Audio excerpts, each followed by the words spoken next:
Hello everyone, कैसे हैं आप लोग। उम्मीद करते हैं अच्छे होंगे। आज हम लोग मैथ्स की स्ट्रेटजी के बारे में बात करेंगे, जो कि रेलवे एग्ज़ाम हो या एसएससी एग्ज़ाम हो या कोई भी स्टेट एग्ज़ाम आप दे रहे हो उसके लिए होगी। लेकिन प्योरली हम रेलवे एग्ज़ाम्स के बारे में बात करेंगे। तो देखो, दो तरीके के लोग होते हैं भाई। जो एक होते हैं जिनको मैथ्स से डर लगता है, मेरा कहने का मतलब है कि उनका सब्जेक्ट मैथ्स नहीं रहता है कभी। और दूसरे वो लोग होते हैं जिनका मैथ्स सब्जेक्ट होता है और वो ओवर कॉन्फिडेंस होते हैं कि मैं तो मैथ्स कर लूँगा, और उसमें उतनी हार्ड वर्क नहीं करते जितना करना चाहिए। तो दोनों लोगों के लिए मैं आज बताऊंगा कि कैसे क्या करना है, कैसे पढ़ना है। एक बार मैथ्स आप कंप्लीट कर लिए ना, तो आपका 50% प्रिपरेशन वैसे ही हो जाती है। चलिए हम लोग स्टार्ट करते हैं। तो जीरो टू हीरो कैसे बने, ये मतलब एक मैंने ऐसे लिख दिया है डिटेल एनालिसिस के साथ कि कैसे क्वेश्चन आते हैं, कहाँ से आते हैं, ये सारी चीज़ें। ठीक है। और मैं आपको बता रहा हूँ, अगर ऐसे ही आप 5 महीने जैसे मैं बताऊँगा पढ़ लेंगे तो आपके मैथ्स का डर भी खत्म हो जाएगा और पूरे में पूरे मार्क्स आएंगे। चलिए स्टार्ट करते हैं। तो हम लोग क्या क्या डिस्कस करेंगे इस वीडियो में, सबसे पहले मैं बता दूं। तो देखो, मैं हमेशा कहता हूं कि कोई भी तैयारी आप कर रहे हो, कोई भी चीज़ की पढ़ाई कर रहे हो, सबसे ज़रूरी पार्ट होता है सिलेबस। तो मैथ्स के सिलेबस को कैसे ख़त्म करें, तो सबसे पहले हम लोग जानेंगे कि सिलेबस क्या है। उसको डिटेल में समझना बहुत ज़रूरी है, और आपके डेस्क के सामने जहाँ पढ़ते हैं वहाँ पे पेस्ट होना उसका बहुत ज़रूरी है। और दूसरी सबसे बड़ी बात कि इसका नोट्स कैसे बनाएं, क्योंकि मैथ्स के नोट्स जो है भाई हर कोई नहीं बना पाता है, और ना ही उसका अच्छे से रिवीजन कर पाता है। तो नोट्स का रिवीजन कैसे करें और तैयारी के साथ साथ रिवीजन कैसे करें, कोर्स भी कैसे ख़त्म करें। तीसरा, हम लोग टाइम कितना लगेगा भाई। लोग कहते हैं एक एक साल लग जाता है मैथ्स पढ़ने में, तो ये एक मिथ है। उसको भी मैं बताता हूँ आपको कितना टाइम लगेगा। कहाँ से पढ़ें और कितना पढ़ें।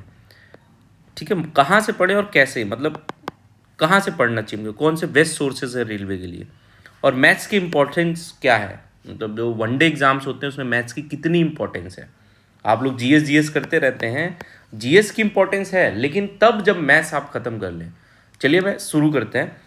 तो और एक सातवां पॉइंट हम डिस्कस करेंगे कि कैलकुलेशन कैसे स्ट्रॉन्ग करें।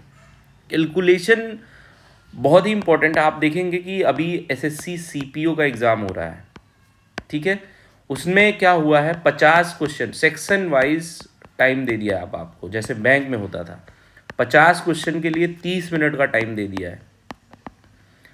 अभी तक तो खेल सामान्य था, लोग मैथ जीएस और इंग्लिश में टाइम बचा के मैथ्स को खूब समय देते थे, लेकिन अब ऐसा नहीं हो पाएगा। तो इसका मतलब है कि वो आपका खेल कौन करेगा, मैथ्स भी खेल करने वाला है। ये चीज़ आप समझिए। अब देखो, एक बच्चे ने कमेंट किया था कल, भैया मेहनत तो सब कर रहे हैं, बट जितनी सीट है उतने लोगों का ही सिलेक्शन होगा। बट जिनका सिलेक्शन होता है वो ऐसा क्या विशेष करते हैं जिससे उनका सिलेक्शन। बहुत ही इंपॉर्टेंट क्वेश्चन है। वो कुछ विशेष नहीं करते, बस वो फालतू की चीज़ों से दूर रहते हैं। फालतू इन द सेंस, उनको ये पता होना चाहिए कि भाई मुझे कहाँ टाइम देना है, अपना टाइम कहाँ पे देना है जहाँ से मुझे मैक्सिमम आउटपुट मिले। ये चीज़ आप समझो। ऐसी जगह पे नहीं जहाँ पे आप टाइम दे रहे हो, आउटपुट ज़ीरो मिल रहा है। जैसे मैं एक बात करता हूँ, अगर किसी बच्चे का मैथ्स नहीं तैयार है और वो जीएस में 4 घंटे दे रहा है, और 5 महीने बाद उसका एग्ज़ाम है, हो सकता है वो जीएस का सिलेबस ख़त्म कर ले, लेकिन मैथ्स में वो कहीं ना कहीं पीछे रह जाएगा। और अगर वही 4 घंटे वो मैथ्स को देगा ना, तो कम से कम 5 से 8 नंबर उसके एग्ज़ाम में ज़्यादा आएंगे। मैं ये नहीं कह रहा हूँ जीएस नहीं पढ़ना है आपको, जीएस पढ़ना है, लेकिन वो भी मैं बताऊँगा कैसे पढ़ना है। ठीक है, अब स्टार्ट करते हैं। तो देखो, जो सिलेबस की हम बात करें तो सिलेबस में कुल मोटा मोटा 4 से 5, 14 से 15 चैप्टर है। जैसे देखो, ये क्या है, नंबर सिस्टम है आपका। इसमें एलसीएम, एचसीएफ, डेसिमल फ्रैक्शन 3 से 4 मार्क्स का ये आता है। सिंप्लीफिकेशन से 2 से 3 मार्क्स के क्वेश्चन आते हैं, सरलीकरण से। रेशियो एंड प्रोपोर्शन से भी, अनुपात समानुपात से 2 से 3 क्वेश्चन। परसेंटेज से भी 2 से 3 क्वेश्चन। प्रॉफिट लॉस से 2-3 question. Simple and compound interest से भी 2-3 क्वेश्चन आते हैं। मेंसुरेशन को अभी मैं छोड़ता हूँ, अभी छोड़ दो, क्योंकि जो भी आर्ट बैकग्राउंड वगैरह से होते हैं उनको थोड़ा डर लगता है, छोड़ दीजिए इसको। टाइम एंड वर्क से 1-2 क्वेश्चन, डिस्टेंस से 1-2 क्वेश्चन, हिंदी में मैं बताता हूँ आपको। एलिमेंट्री अलजेब्रा से 1 से 2 क्वेश्चन, इसको भी मैं छोड़ रहा हूँ। ज्योमेट्री एंड टेक्नोमेट्री भी मैं छोड़ रहा हूँ। तो ये इतना चीज़ आप और देखिए, एवरेज, एलिमेंट्री स्टैटिस्टिक्स और डाटा इंटरप्रिटेशन, अभी हिंदी में मैं बताता हूँ आपको आगे। तो आप मोटा मोटा देखेंगे, अगर मैं ज्योमेट्री के 2 क्वेश्चन मैक्सिमम साइड लेके चलूँ, अलजेब्रा के 2 क्वेश्चन 4, उसके साथ साथ मेंसुरेशन के 3 क्वेश्चन 7, कुल मिला के 7 क्वेश्चन ऐसे हैं जो आपको एडवांस मैथ जो आप बोलते हैं वहाँ से आ रहे हैं। तो इसका मतलब है कि 20 से 25 क्वेश्चन तो सिर्फ अरिथमेटिक से आ रहे हैं। हम एनटीपीसी सीवीटी 1 की बात कर रहे हैं भाई। देखो ये कुछ क्वेश्चंस हैं जो लोग कहते हैं बहुत टफी क्वेश्चन नहीं आते हमेशा, सरल क्वेश्चन ये 2024 के ही क्वेश्चन हैं। कुछ क्वेश्चंस बड़े होते हैं और मेन बात है कैलकुलेटिव होते हैं तो लोगों को कठिन लगते हैं, बाकी चीज़ें वही हैं। ठीक है, अब हिंदी में समझिए, हिंदी में आप देखेंगे सब चीज़ मैंने लिख दिया है डिटेल में। तो मोटा मोटा हम देखेंगे जो अरिथमेटिक वाला पोर्शन है अपना, वो उसमें से 20 से 25 क्वेश्चन आ रहे हैं। इस मेरा कहने का मतलब ये है कि आप सिर्फ 10 से 12 अगर चैप्टर अच्छे से पढ़ते हैं तब भी आप 20 से 25 क्वेश्चन बना लेंगे। क्या ऐसी श्योरिटी आपको जीएस प्रोवाइड करती है? जिन्हें मतलब अभी जिसका सिलेबस नहीं है, जिसके मैथ्स में 90% मार्क्स आने लगे हैं, वो जीएस में खूब मेहनत करिए, करंट अफेयर करिए, क्योंकि जीएस डिफाइनिंग होता है, लेकिन तब डिफाइनिंग होता है जब आपका मैथ्स कंप्लीट हो, रीजनिंग कंप्लीट हो। ठीक है, तो ऑफिशियल नोटिफिकेशन में भी सिलेबस है, वो भी मैं आपको अपने टेलीग्राम चैनल पे भेज दूंगा। और ये सिलेबस, अब आगे चलते हैं, हम लोग बात करते हैं। एक बात देखना है, एलिमेंट्री स्टैटिस्टिक्स है जो, उसमें मेन जो टॉपिक है मीन, मीडियन और मोड निकालना, माध्य, माध्यिका और बहुलक। इससे 1 से 2 क्वेश्चन रेलवे पूछ ही लेती है। तो ये चैप्टर मतलब एक चैप्टर में 3 टॉपिक अगर आप पढ़ लेंगे तो 1 से 2 क्वेश्चन आप बना सकते हैं। ठीक है, तो मोटा मोटा हमने क्या देखा कि अभी भाई अपने पास 14 से 15 टॉपिक है जिसको अपने को पढ़ना है और वही अपने 30 मार्क्स लेके आएंगे। ठीक है, अब देखो हम मेरे हिसाब से क्या है, जब आप मैथ्स पढ़े ना तो पहले 2-3 महीने आप कॉन्सेप्ट बिल्डिंग पे लगाइए। अपने आप को टेस्ट मत करिए कि मेरा भाई मैथ्स हो रहा है कि नहीं हो रहा है। हाँ, जो चीज़ पढ़िए उसके कॉन्सेप्ट आप अच्छे से बार बार कॉपी में लिख के रिवाइज करिए। जितना रिवाइज करेंगे आप, जितना समझेंगे, उतना आपकी अंडरस्टैंडिंग अच्छी होगी। और एक बार अगर आप मैथ्स समझ गए तो हमेशा के लिए आपके वो एक रामबाण की तरह, एक ब्रह्मास्त्र की तरह काम करेगी। वो आपको हमेशा एज प्रोवाइड करेगी। उसके साथ साथ प्रीवियस ईयर देखना बहुत जरूरी। क्या प्रीवियस ईयर हम इतना करने के बाद लगा पा रहे हैं? अगर लगा ले रहे हैं इसका मतलब आपने सही जगह से पढ़ाई करी और आप सही जा रहे हो। ठीक है, बेसिक चीज़ें होती जो आपको कर लेनी चाहिए, जैसे टेबल आपको 25-30 तक जितना याद कर पाए कर लेना चाहिए। इसमें कोई एक्सक्यूज़ नहीं, आप बहुत अच्छे हैं पढ़ने में, बहुत तगड़ी मल्टीप्लिकेशन है आपकी, तब भी आपको टेबल याद करना चाहिए। और स्क्वायर रूट, स्क्वायर हो गया 30 तक, 40 तक, 50 तक, जितना आप याद कर पाएँ याद कर लीजिए, वो आप ही के लिए अच्छा होता है। और उसकी प्रैक्टिस करते रहिए। ठीक है, आगे चलते हैं हम लोग। अब मैथ्स के सिलेबस को ख़त्म कैसे करें? तो भाई देखो, अभी से मैं 5 महीने मान के चल रहा हूँ कि एनटीपीसी का जो एग्ज़ाम होगा वो 5 महीने बाद होगा। तो मैंने जो बांटा है आपका कि 3 महीने जिसका सिलेबस नहीं ख़त्म हुआ है, जो नए लोग हैं उनके लिए, जिसका सिलेबस ख़त्म हुआ है वो सिर्फ रिवीजन पे अपने जोर देंगे। और रिवीजन के साथ साथ नोट्स में क्या सुधार करना है वो मैं आगे बताऊंगा आपको। तो 3 महीने में आपको सिलेबस ख़त्म करना है। कहाँ से करना है? कोचिंग से ही करना है, क्योंकि खुद से आप मैथ्स का सिलेबस नहीं ख़त्म कर पाएंगे शॉर्टकट्स के साथ। आगे कौन सी कोचिंग करनी वो भी मैं आपको बताता हूँ। ठीक है, उसके बाद 2 महीने आपको दबा के रिवीजन करना है, मॉक टेस्ट देने हैं, प्रीवियस ईयर लगाने हैं, ये सारी चीज़ें करनी है। देखो, कहना तो आसान है, लोग कहेंगे कि भाई 3 महीने में 10 चैप्टर आप नहीं ख़त्म कर सकते तो फिर क्या तैयारी करेंगे? ठीक है, मेरा जो टारगेट है कि आप अगर 3 महीने में हर चैप्टर के 100 क्वेश्चंस लगाइए। आपके नोटबुक में 100 क्वेश्चन हर चैप्टर के होने चाहिए, जो बेसिक टू एडवांस होने चाहिए। इससे ज़्यादा क्वेश्चन नहीं ज़रूरी है।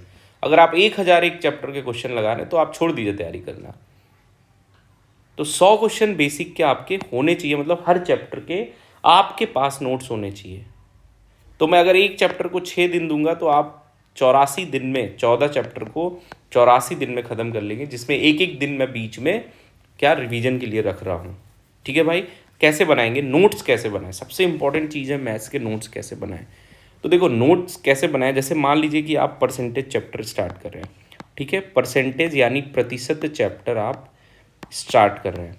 तो प्रतिशत चैप्टर जिस भी टीचर से आप पढ़ेंगे, ठीक है, उसमें क्या होगा, type 1, type 2, type 3, type 4, type 10, इससे ज़्यादा रेलवे के क्वेश्चंस नहीं हैं। तो हर टाइप के आप 5 से 10 क्वेश्चंस लिखते जाइए। ठीक है, जरूरी नहीं कि आप हर इजी क्वेश्चन लिखिए, लेकिन हाँ, हर टाइप के क्वेश्चन आपके नोटबुक में होने चाहिए। तो मेरा कहने का मतलब टाइप वाइज क्वेश्चंस आपके नोटबुक में होने चाहिए, ऐसे नोट्स बनने चाहिए, और ये हर चैप्टर के होने चाहिए। आपने अगर अभी कहीं, बहुत सारे ऐसे लोग होंगे जो शायद वीडियो देख रहे हो और वो बहुत सारी जगह कोचिंग कर लिए हो और वो उनका नोट्स ही आज तक नहीं बना होगा, तो भाई देखो गलत है। नोट्स बनाना बहुत ज़रूरी है। उसके बाद हर चैप्टर के बाद आपको कम से कम 4 से 5 पेज ब्लैंक छोड़ना है। अब ये मैं क्यों कह रहा हूँ, क्योंकि देखो जब भी आप प्रीवियस ईयर लगाओगे या जब भी आप मान लो एसएससी के कुछ उसी चैप्टर के क्वेश्चन कर रहे हो, कोई बढ़िया कैलकुलेटिव क्वेश्चंस मिला, आप उसमें नोट कर लीजिए कि इस चैप्टर का क्वेश्चन है जिसको मुझे आगे देखना है, ठीक है। और एक सेपरेट कॉपी बनाइए जिसमें फॉर्मूला, अपने निमेनिक्स अपनी बनाइए कि मुझे क्या याद करना है, जो आप डेली मॉर्निंग में उठ के आधे घंटे कम से कम उसको पढ़ेंगे। और मोस्ट इंपॉर्टेंट क्वेश्चंस के, कि ये मेरे कॉन्सेप्चुअल क्वेश्चन है जो मुझे बार बार हिट करते हैं, ऐसे आपको नोट्स बनाना है, ये समझ लीजिए।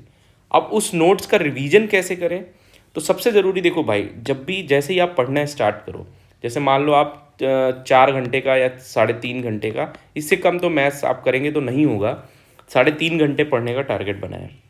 तो जब आपकी क्लासेस स्टार्ट हो उससे आधा घंटा पहले, 30 मिनट पहले आप जो पिछले दिन पढ़े हो उसको रिवाइज करो। अब देखो होगा क्या कि आपको कुछ क्वेश्चन तो मन में ही लग जाएंगे, जो क्वेश्चन टफ लगे तुरंत रफ कॉपी लेके उसको लगाओ और वहाँ पे स्टार साइन बनाओ या जो भी आप बना सकते हो। तो उस क्वेश्चन के सामने स्टार बना लो कि ये मुझसे नहीं लगा था, मुझे देखना पड़ा था इस क्वेश्चन को। और फिर वीकली जब एक दिन सिर्फ आप रिवाइज करो, सारे क्वेश्चंस को फिर से लगाओ, जो लगने लगे उनको छोड़ने लगो, लेकिन जो टफ हो, जो बिल्कुल मन में जब तक ना लगने लगे तब तक लगाते रहो और उनके कॉन्सेप्ट को भी समझते रहो। कहीं प्रॉब्लम आती है अपने दोस्त से डिस्कस करो, किसी से भी डिस्कस कर लो, ठीक है। उसके बाद हाईलाइट जो मैंने बोला स्टार करते रहो। और सबसे ज़रूरी क्या है कि आपको रिवीजन के टाइम, जब आप रिवीजन कर रहे हों उस टाइम जो क्वेश्चन फंसे उनको हाईलाइट ज़रूर करना है, और नए क्वेश्चन जैसे मिलते हैं तो उनको ब्लैंक पेज में लिखना ज़रूरी है, ठीक है। तो इतना काम आपको रिवीजन डेली, वीकली और करना ही करना है आपको, ठीक है। और वीकली आप जितना भी पीछे पड़े रहेंगे उसका कर देना है। आगे पढ़ते हैं हम लोग, कहाँ से पढ़ें और कैसे पढ़ें। तो देखो भाई, बहुत सारे लोगों का सवाल होगा सर कोचिंग से पढ़ें, खुद से पढ़ें, या एक और ऑप्शन है आपका यूट्यूब से पढ़ें। तो देखो मैं ये नहीं कहूँगा कि खुद से पढ़ो, क्योंकि 3 महीने में आपका सिलेबस नहीं ख़त्म होगा। यूट्यूब से भी नहीं कहूँगा, क्योंकि क्रमवार तरीके से आपको यूट्यूब पे वीडियो मिलना बहुत मुश्किल है। तो आप कोचिंग कर सकते हैं। आप कोचिंग कहाँ से करें, बहुत सारे टीचर्स का नाम है, सबकी वीडियो देखिए, जिसके साथ आपकी वाइब मैच हो, जो आपको अच्छा लगे कि हाँ इनकी आवाज़ मुझे अच्छी लग रही है। जैसे एक साहिल सर हैं, उनकी वीडियो आप देख सकते हैं, ठीक है। मतलब ऐसे टीचर्स की वीडियो मत देखिएगा जो एक एक चैप्टर में हज़ार हज़ार क्वेश्चन करा रहे हैं, ठीक है। बाकी पूरा कोर्स भी आप खरीद सकते हो, अंकित रोजगार अभी अंकित करके कोई टीचर है इन सबसे, तो वहाँ सबसे आप कोचिंग ले लो और पूरा सिलेबस ख़त्म करो। उसके साथ साथ आप प्रीवियस ईयर करते रहो, ठीक है। अब कुछ लोग पूछेंगे ऑनलाइन करें या ऑफलाइन करें। भाई ऑनलाइन करो, क्योंकि ऑफलाइन करोगे 1 घंटा जाने आने में बर्बाद होगा, बहुत सारी चीज़ें होती हैं, तो ऑनलाइन ही करो तो ज़्यादा अच्छा है, क्योंकि उसमें टारगेटेड बैच होते हैं, रिकॉर्डेड बैच भी होते हैं जो आपको मिल सकते हैं। अब मैथ्स की इंपॉर्टेंस क्या है हर एग्ज़ाम में, जैसे आप NTPC CBT 1 में देखो 30 क्वेश्चन आते हैं मैथ्स के, ठीक है। 100 में 30 क्वेश्चन, मतलब 30% क्वेश्चन इसमें आते हैं, और रीजनिंग के भी 30 क्वेश्चन आते हैं। SSC के एग्ज़ाम देखोगे, कोई भी एग्ज़ाम ले लो, सब में मैथ्स की इंपॉर्टेंस बहुत तगड़ी है, और स्टेट के भी एग्ज़ाम में मैथ्स बहुत अच्छे से पूछा जाता है। तो एक, और ये क्या है ना, वन टाइम इन्वेस्टमेंट है, वन टाइम इन्वेस्टमेंट है, ये करंट अफेयर नहीं कि बार बार चेंज होता रहेगा, वन टाइम इन्वेस्टमेंट है। एक बार आपने इसको अच्छा कर लिया, बस रिवीजन करना है आपको, और जो भी नए क्वेश्चंस मिले वो करना है। और एक चीज़ जो इंपॉर्टेंट होती है ना, इसको जब मैथ्स आप लगाइए तो थोड़ा वेट करके लगाइए। जिन लोग का कमज़ोर है, आपको तुरंत मैथ नहीं आएगी, थोड़ा सा समय देना पड़ेगा, चीज़ों को समझना पड़ेगा। 10 क्वेश्चन डेली से स्टार्ट करिए, 11, 12, 13 बढ़ाते जाइए कि क्वेश्चन, ठीक है। तो ये सारी चीज़ें थी। एक और इम्पॉर्टेंट चीज़ है जो मैं आपको बताना चाहता हूँ, कैलकुलेशन भाई करना बहुत ज़रूरी है। अगर आप 3.5 घंटे का टारगेट कर रहे हैं तो इसमें आधे घंटे 30 मिनट रिवीजन का रखिए और 30 मिनट ही कैलकुलेशन का रखिए। कैलकुलेशन के लिए भी आप कोई वीडियो फॉलो करिए किसी को, और कैलकुलेशन अपनी बहुत स्ट्रॉन्ग करिए। जो भी बेसिक हैं, स्क्वायर रूट, फॉर्मूले, ये सब रिवाइज करिए, और जो भी क्वेश्चंस आपको प्रीवियस ईयर अलावा सब भी मिले सब लगाते जाइए, और ब्लैंक पेज जो आप छोड़े हैं उस पर नोट करते जाइए। और फिर मैं यही कहूँगा, जिसकी मैथ वीक है वो भाई आराम से आगे बढ़ो, धीरे धीरे बढ़ेंगे। और जिनकी मैथ्स अच्छी है भाई प्रैक्टिस करो, क्योंकि अगर आप सोच रहे हो बिना प्रैक्टिस के आप एग्ज़ाम दे लोगे, तो मैंने भी यही सोचा था। आपके एग्ज़ाम में 30 में से 20 मार्क्स तो आ जाएंगे, लेकिन वो जो 10 मार्क्स है ना, वो आपको सिलेक्शन नहीं होने देगा। तो 30 में 30 का टारगेट रख के आप मेहनत करोगे तो 30 में आपके 25 से 30 के बीच में मार्क आएंगे, और यही टारगेट आपका होना चाहिए। चलिए पढ़ते रहिए। कोई भी डाउट हो आप मुझसे टेलीग्राम पे पूछ सकते हैं, इंस्टाग्राम पे। मैं टेलीग्राम पे डेली 9:30 से 10 ग्रुप में एक्टिव रहता हूँ। आप वहाँ पे मुझे रात में आप मुझसे वहाँ पे कोई भी चीज़, कोई भी डाउट, किसी भी तरीके का डाउट पूछ सकते हैं। चलिए, ऑल द बेस्ट।